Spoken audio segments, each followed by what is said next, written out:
Então agora vamos falar sobre os hormônios influenciando na sua capacidade de emagrecer. Eu sou Luciano Alves Neves, sou médico e profissional de educação física, e se você quer saber como esses hormônios interferem no processo e como regular esses hormônios, fique aqui nesse vídeo. Bom, o primeiro passo para entender sobre esses hormônios é entender quais hormônios nós precisamos avaliar, quais hormônios precisam estar aí nos seus exames de sangue para que você tenha um melhor controle desse processo de emagrecimento e do autoconhecimento também do seu corpo. Hormônios que podem ser identificados são, por exemplo, a testosterona e o estradiol. São exames do ponto de vista hormonal sexual que são bem importantes para o processo. O estrogênio, por exemplo, em níveis adequados, eles ajudam a manter a saciedade. Então, se uma mulher entra, por exemplo, na menopausa, ela tende sim a ter uma piora da alimentação, porque há um menor controle da saciedade. Então, se a gente detecta uma produção reduzida desse hormônio, pode ser indicado, muitas vezes, uma reposição hormonal ou uma regulação desses hormônios.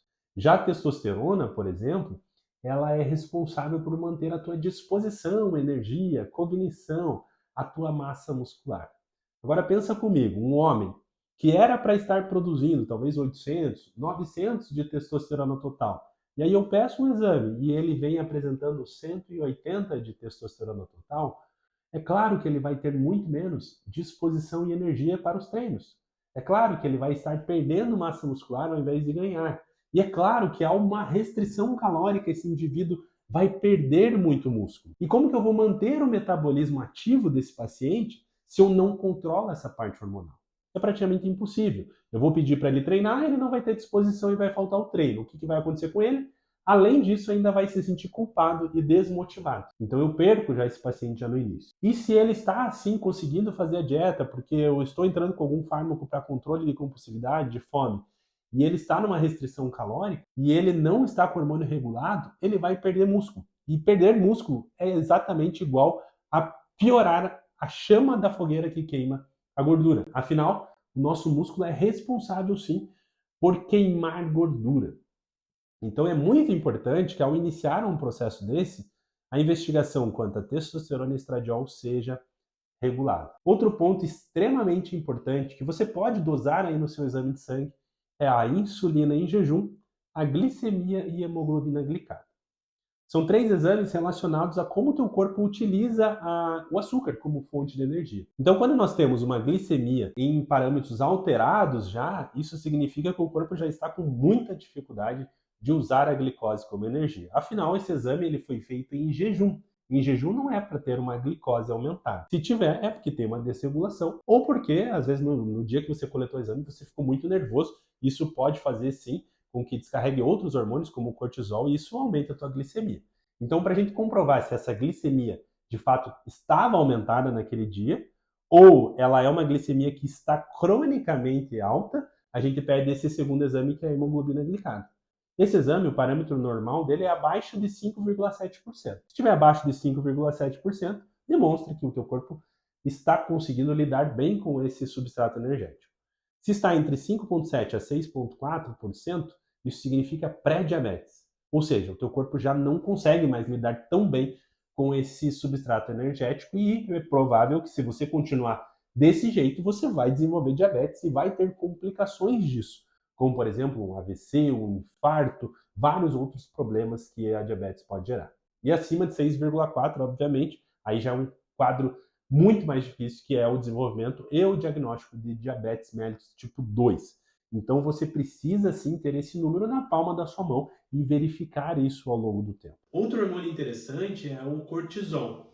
Esse exame de sangue ele não é tão fiel assim, mas nos dá uma percepção de como está esse hormônio relacionado ao estresse. Vocês já devem ter ouvido falar de um hormônio que acaba se aumentando quando você está mais estressado. É exatamente esse hormônio, chamado cortisol. O cortisol desregulado ele pode aumentar a tua chance de catabolismo muscular, perder massa muscular e também de piorar a resistência à insulina. Então é importante que você tenha esse controle justamente desse hormônio, porque ele pode influenciar diretamente no seu resultado. Outro hormônio muito comum, muito falado por aí, é os hormônios são os hormônios da tireoide. TSH é o hormônio que estimula a tireoide a produzir os outros hormônios, e o T3 e T4 são os hormônios produzidos pela tireoide que têm uma ação no nosso metabolismo. Vocês já devem ter ouvido falar que quem tem problema na tireoide pode ter um metabolismo lento. Esse é o caso do hipotireoidismo.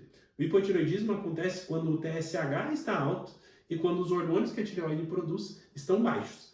Isso aqui seria o hipotireoidismo, que é o fato de que o seu corpo está gastando menos energia. E com isso você pode sentir mais cansaço, mais indisposição, muitas vezes alteração na libido, na alteração às vezes menstrual nas mulheres, queda de cabelo, fraqueza nas unhas. Então esse arcabouço de sintomas pode nos dar uma pista de que tem uma alteração nessa glândula. E é importante que você faça esses exames para que você saiba como que está o seu metabolismo.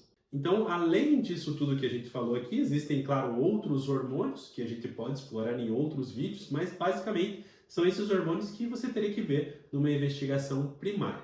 Sabendo que eles interferem diretamente no seu resultado, não tente fazer uma cura por conta própria disso aí, né? Jamais vai dar certo isso, porque são hormônios. Hormônios a gente tem que cuidar porque ele, alterando um, pode alterar vários outros hormônios. Então, uma vez que você tenta usar, por exemplo, um medicamento para a tireoide de uma forma de automedicação, pode ser que altere todo esse cenário aqui. Então, procure um médico que pode te ajudar nesse cenário. E uma forma de você saber se o médico domina esses assuntos é você olhando as redes sociais dele. Quando o médico atua somente na parte de hormônios e não atua sobre a obesidade, dificilmente ele vai conseguir compreender o seu caso. E o inverso também. Então, quando é um médico que atua só sobre a obesidade, mas não atende sobre a parte hormonal, ele dificilmente vai conseguir fazer essas correlações. Então é importante que você investigue se esse médico domina esses dois assuntos para poder te ajudar. E no próximo vídeo a gente vai falar sobre como a mentalidade, como a saúde mental e como estratégias para manter a mentalidade ativa e conseguindo ter motivação influenciam no resultado. Eu vou te ajudar nesse vídeo a criar estratégias para que você mude o jogo e que você tolere essa dieta e esse novo estilo de vida que eu sei sim que é difícil de manter, mas é possível desde que você tenha as estratégias certas. Aí.